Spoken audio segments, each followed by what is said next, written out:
Video recordings of this podcast can be found on raisingequity.org and Truth to Power on YouTube. Initially, I wanted to do a series of interviews and conversations about homophobia and heterosexism because I felt kind of, unsure of myself and ill-equipped when my son came home and was sharing with me what's been happening at school. And it's a lot of just homophobic jokes that are happening at school, on his video games. And here I am, a cishet woman, cisgendered, heterosexual woman, like telling him how to stand up against homophobia. And while I know that I need to do that work as his mother and also want to make sure he understands how homophobia and heteronormativity are linked to heterosexism, I thought it's really also important for me to listen and hear the lived experiences of people who identify. And so I thought, okay, who do I know and who do I trust and might trust me enough to sit down and have a conversation about homophobia, heterosexism, and all that comes with that. And so today we have with us David Dwight. Hello. I really appreciate you sitting down with me and chatting. Absolutely. Glad to be here. Thanks for coming. So I want to just start with kind of asking if you have any advice for me in terms of, what should I do? What am I missing? What sort of support do I need to give my son who identifies as heterosexual, but understands, like, in our family, we don't judge people for their sexual orientation. So what do I need to do to tell him and support and help him understand, like, this is serious and it's something that's important and something that we need to make sure we have the words to articulate, like, why it's not okay and how it's impacted people. Yeah, I think this step of talking to people in your life that you know that are queer, identify as queer, and learning more about their experiences and what it meant for them as they were growing up and experiencing some of these same situations, I feel like can bring that gravity to it and just make it so much more real, especially as there have been a lot of advances for queer rights across the last few decades.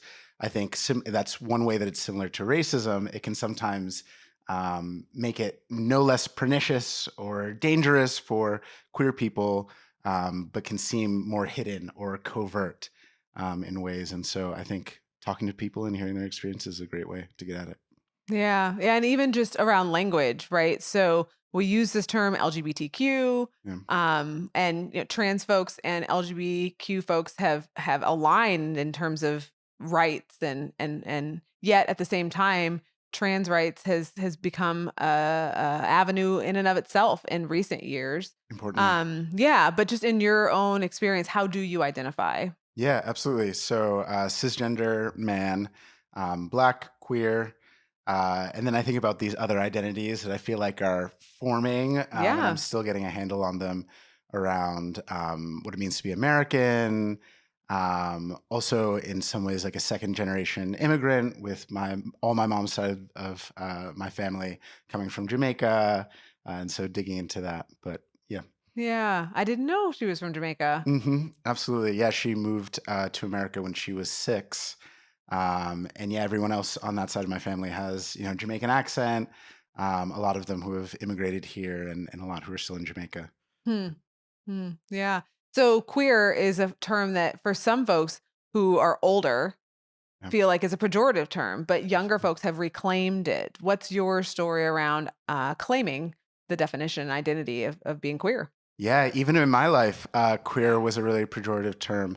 As recently as when I was in college 5 years ago, even then it was in the process of being used differently. And of course, queer has been used across the ages by people, but sort of in the popular, like mainstream use of it, it's definitely grown recently. And so I know when I was a kid, hearing in school, queer was absolutely a slur that was used to put people down, whether it was actually referring to them being LGBT or not. It was just in that same, like, that's so gay kind of way.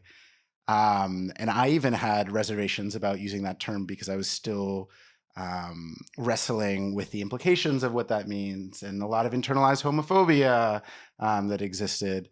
But as I've grown up, it really has felt like the word that's closest.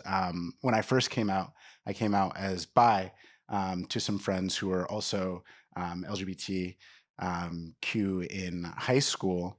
And then started saying gay because it felt like it was easier to say to people. And if sexuality is a spectrum, I'm closer to that, like exclusively having attraction to men, but that hasn't really captured the fullness of the identity. And so I feel like I've been searching for what that could, what word best encapsulated that. And queer has felt really good and comfortable, and language can be empowering. So It can, and I do think it feels like we're owning more mainstream that it is a spectrum, yeah, that it's absolutely. not a binary, it's not either or, but Yeah. that it really is a spectrum. And queer, yeah, exactly. That word has that aspect to it, which can be kind of freeing, and it gives space to be yourself within it. hmm So I've loved that. And I've also heard people talk about this feeling that whereas gay or lesbian is solely about sexual orientation, that Yeah, queer also feels like it leaves some space to also represent gender identity that's on absolutely. a spectrum as well. Yeah. So yeah, does that resonate with you too? Yeah, I think so. And I think it's a word that in that same way can build that community, because there is a history with LGBT people. We have the full acronym LGBT, but that trans rights and people who are gender non-binary feeling really left out and ignored by the people that represent the other acronyms. So I think this identity around queerness can make sure that we're always paying attention to all of these pieces, like understanding that it's not just about sex and Right. that piece of it, but it all exists on a spectrum, and we need to be fighting for all of our rights. Yeah. And I'm even hearing people, identify as pansexual Yeah, rather than bisexual. yeah. And To speak to that, hmm um, not that gender binary, not always buying into it with our language. exactly. Yeah, Yeah. So the way that those intersect is it's like an onion, yeah, right? absolutely. Yeah, It peeling really back the is. layers. It really is. So in terms of how you think about your queerness and your Mm. sexual orientation and your identity, like is there a push and pull around sometimes feeling like people make that all you are and wanting them to see more of you, or sometimes where you feel like you want to lead with that, or because you even just mentioned, right, like Yeah. the fact that people sometimes reduce sexual orientation to sex, and Yes. it's so much more than that. Yeah. And so how do you do that dance, or what advice would you for you personally, how do you do that dance, and any advice for folks to not over focus, hyper focus on people's sexual orientation? Totally. And again, it's those words, right, that we have to explain what all these differences that exist amongst humans, and it's normal and natural. And so we use these words that can sometimes also box us into, right, the oppression that has existed around them. That has been, I think, one example of how that plays out in my life in the struggle is around the concept of coming out and all of the expectations that come around that. Like, I can't just exist in the world as myself and all that comes with that. There are all these expectations, which gets into that heteronormativity around needing to come out, and that being a thing that I have to do versus just being able to exist and be myself. And um, that has been a struggle around, when do you have to come out of the closet? Does it have to be a big thing? Can I not just talk regularly and use the pronouns that I would regularly use to talk about who I'm interested in or attracted to? And so there is that aspect of it, in coming out, um, and just constantly feeling that struggle against what is normative in our society. Um, that is annoying, and then creates these boxes when we exist at the intersection of all of these identities. Yeah. And it's an important part that I'm proud of. And you couldn't know me without this part of it. You couldn't know me fully, but it is one of a number of things that make up me. How have your other social identities intersected? Like, I mean, especially thinking about being a Black man. Yeah. And that's only, I'm making the assumption, but those are identities that I could see given the way that our society is structured and the oppression is such that being at that intersection would be particularly Yeah, I don't absolutely. know what the word would be. Tough, trying. Yeah, I think it plays out in so many different ways. There's around masculinity at the intersection, right? Gender at the intersection of race and what that means, and expectations around how masculine I should be, and even feeling that. And it created tension with me and my father growing up, Oh, really? feeling like I had to fit into this box of what a black man was supposed to be, both in maleness generally as a culture, but then the specificity of as a black man, and kind of struggling against that. What were some of those Um, expectations that you felt like you had to fit in?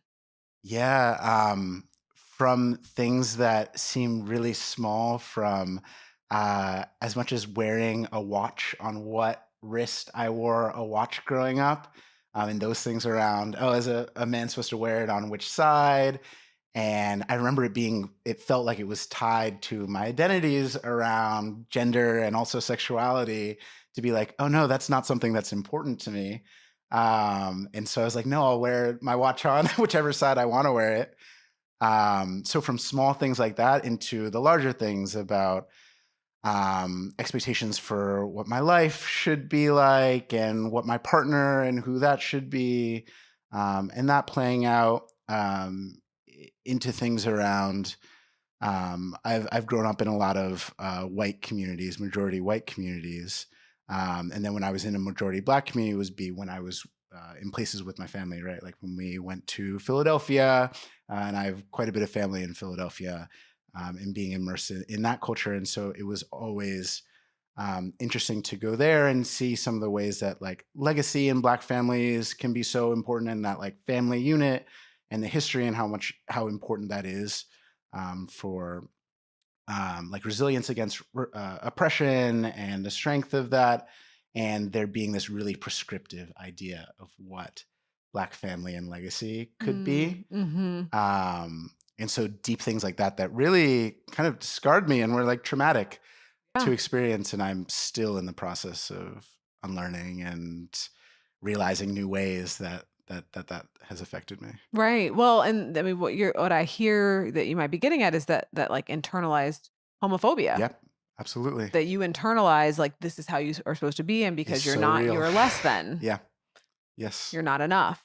Yeah, and then I think even in Ugh. my adult life, the intersection has been interesting in seeking out queer spaces, right, to be in community, and finding power and comfort and joy in those spaces, and often the majority of them being majority white spaces.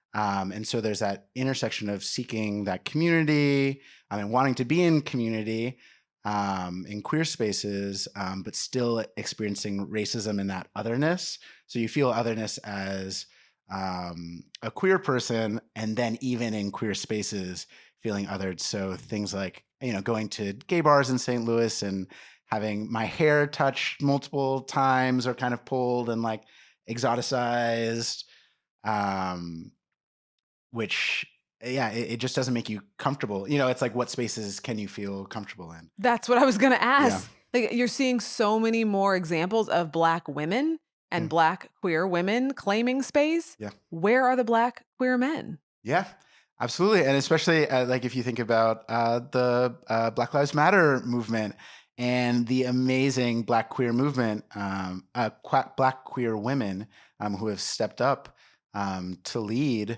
And I think we've all benefited from their leadership, but they shouldn't have to shoulder everything as well.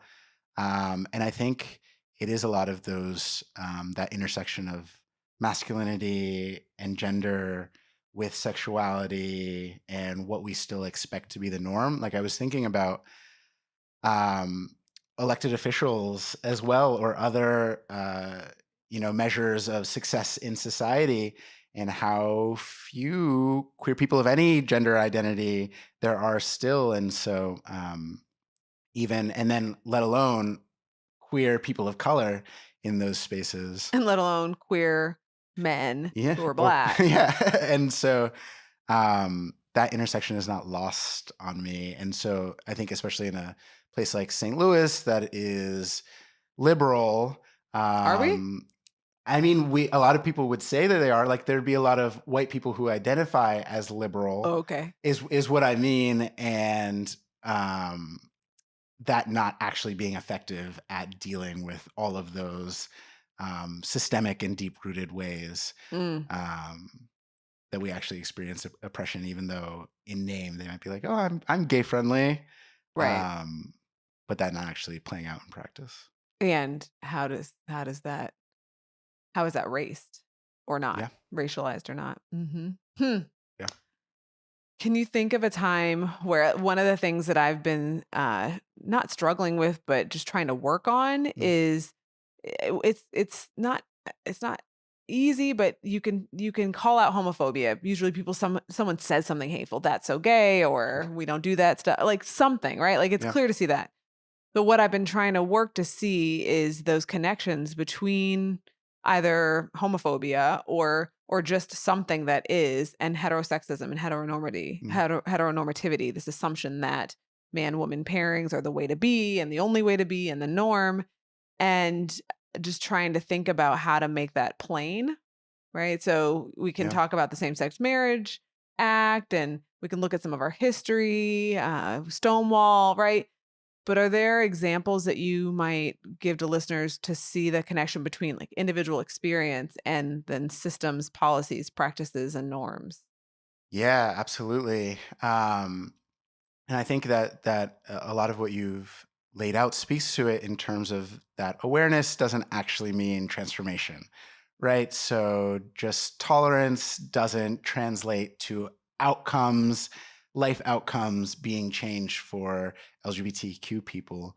And so it's not a matter of just of saying not saying that's so gay or using queer pejoratively. It goes so much deeper than that. So um, an example could be, who does get to those higher up spaces in corporations or nonprofits or schools, even though at a surface level we're tolerant, right? And we say we're accepting of people being in our space, our school, or whatever it might be. That doesn't mean that we've actually worked on those mental models that might signal to us when promotions or other things are happening. We still might have that model of often men who are married to a woman as kind of that white men who are married to a woman as that ultimate. And there's so many ways that that plays out. And then we also have this focus on equality solutions. So I think one example is with marriage, which absolutely an important advancement. Under the law, marriage not being limited to a man and a woman, that doesn't necessarily mean that it gets to the deep ways that it's built into all of our structures that we devalue people who are queer. And that can't be the end of our activism or the end of straight people's activism to say, oh, we have a marriage equality, things are great. That's the first step, and there's so many deeper threads that we need to continue to pull, especially around gender identity and trans rights. So Yeah, that's something that in understanding the Same Sex Marriage Act, in reading people who were at the intersections, so whether it was around race or class or gender identity, were real clear that this marriage equality thing was maybe not even the fight, but if it is, it's not where we stop. And it actually yeah, doesn't, like you said, it does not mandate that people see the humanity in yes. people who identify as queer. Yeah, Uh, and it being that foremost piece of it again is the best for probably white men and women of a higher class, but doesn't address a lot of the really deep health disparities that exist for trans people of color and queer people of color around suicide, around HIV/AIDS that Black people still experience a lot of. So I think about PrEP, right? That drug that can almost eliminate the chance of contracting HIV. Yeah. And if you look at the statistics for it, it has most reached white men, white gay men, or men who have sex with men. But it hasn't, the rates of adoption are so much lower for Black women, Black men, Black what is that trans people. about? Is that about access? I think it's about access. It's about who, like, marketing as well is a huge piece of it, and how we talk about it. It's about how we resource different communities, and different interventions in different communities, that have all affected, and who we see as a priority to get those interventions. So Preach. yeah. Yeah. Oh, what advice would you give to your younger self? Mm, yeah. I think to trust myself, right? And to um that I didn't have it all figured out, and there was a lot of new experiences to have and things to learn. Um, but just to trust myself that I knew I had the tools or could gain the tools to get through it and to thrive. And I think sometimes, as a young person who's experiencing changes or realizing new parts of their identity or running up into that in the world, you're um, can constantly be searching for the external piece to give yourself validation or to model yourself after. And some of that is like human, absolutely. And we're social creatures, and our identities exist in relation to other people. But at the same time, to have been able to have that inner strength and that inner sense of sureness that and trust in myself that I would find my way through it. Hmm. Um, I think I could have more of that, but I think I turned out pretty well. I think so too. I think so I like too. to think. Is there something that your peers around you could have done to support you in that? The Mhm. adults around you. Yes. Um, I think there's a lot of ways that well-meaning people impose things onto others, um, that ultimately can be at the detriment or can feed these like negative internal cycles Mm, for that person. yeah. And so there absolutely was a lot of like self-loathing Mm-hmm. or that internalized homophobia that I had to unlearn, partly because of what was being placed on me by other people in the community around. And Can you give some often, examples of those so people can kind of know, ooh, I put that on somebody. sure, I think sometimes when coming out to people, there can kind of be the baseline reaction, right? Of being like, oh yeah, that's like fine. Yeah, like I don't care about that. Mm-hmm. Which is, I think, is the bare minimum, but there can be so much above that when it gets to support that's needed for that person, or really taking it, like we talk about allyship a lot, Mm-hmm. and taking that from the level of, oh yeah, I don't care about that, to, oh no, I'm with you in this, like I don't experience this, but I'm going to be like, what is it, a conspirator Oh, an against, yeah, an accomplice? accomplice Yeah. against oppression. I think there's ways that still a lot of the ways that we structure things. Like I was a Boy Scout growing up, coming out to my parents, and ways that could have gone better. I could have been provided more support. I just think we don't intentionally and proactively build those supports Mm-hmm. and create that inclusive community. Mm-hmm. And a lot of times we do it reactively. So if you Um, could tell if there's an adult listening that has a young person in their life come out to them, yeah. what would you tell them to do? Um, I think I would say, of course, be there for that person and support that person, but don't be so prescriptive about allowing them to grow into themselves and thrive and define their own reality as Mm-hmm. well. So I think there can be a line there. So what does that look Um, like? What might that look yeah. like in terms of is it saying something, not saying something, doing something? And I think I'm in some ways I'm still searching. Like I can think of Mm-hmm. negative Oh, share the times that negative. it's happened. Yes, please.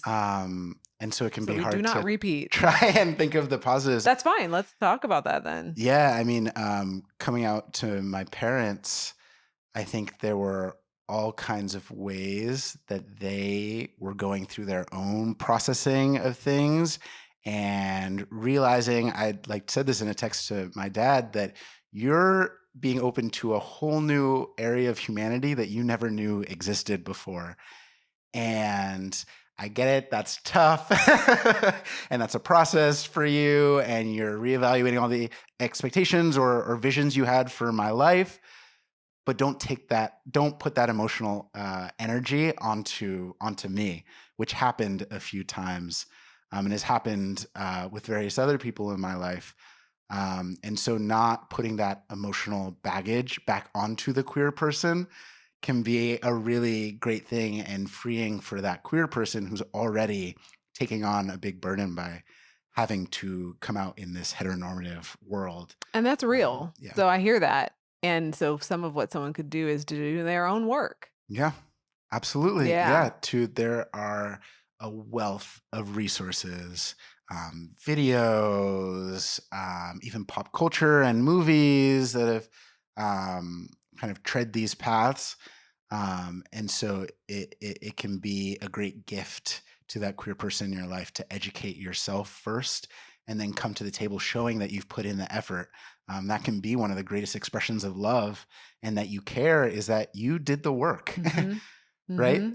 And just even knowing one of the things in researching a workshop on heterosexism and homophobia, I learned, I mean, I knew that identifying as gay wasn't new, but I learned that like ancient Mayans, Yeah. Chinese, where else? Egypt, Angola, like so many places. Yeah, and when we talk about like in the Black community at the intersection, and we're calling back to Africa and the ancestors, those communities didn't have the rigid rigid definitions that we have today. A lot of them didn't have the rigid definitions around gender and around sexuality that we have in this like westernized kind of white European influenced society that we have in America today. And so absolutely. And I knew that intellectually, but I didn't have the communities to call out, the centuries to call out. Yeah. You know, but to understand that long history. Totally. This is not something new.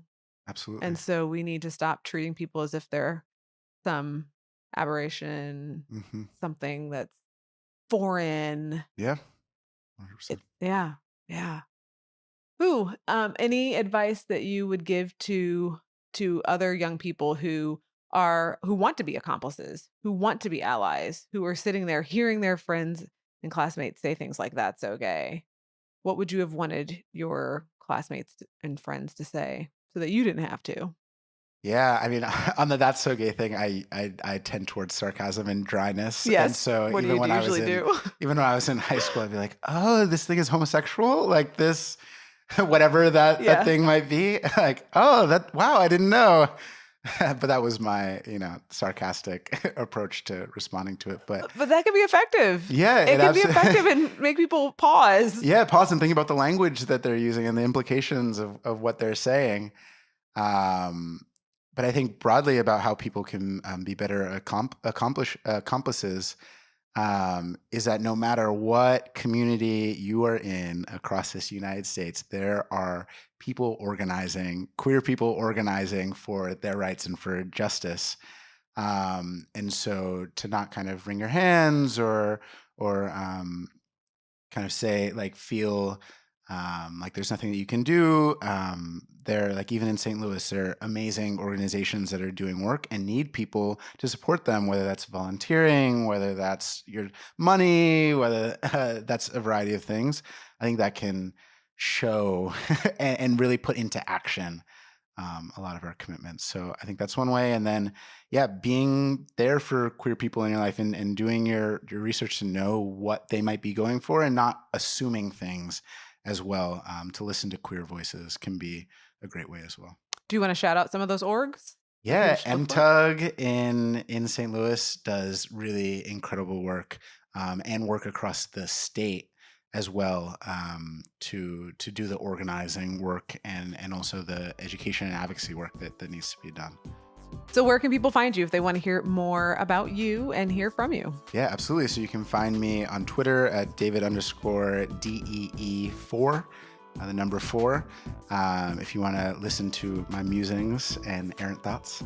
Or you can also look at Ford through Ferguson's page, where I do a lot of my professional work on racial equity. Great.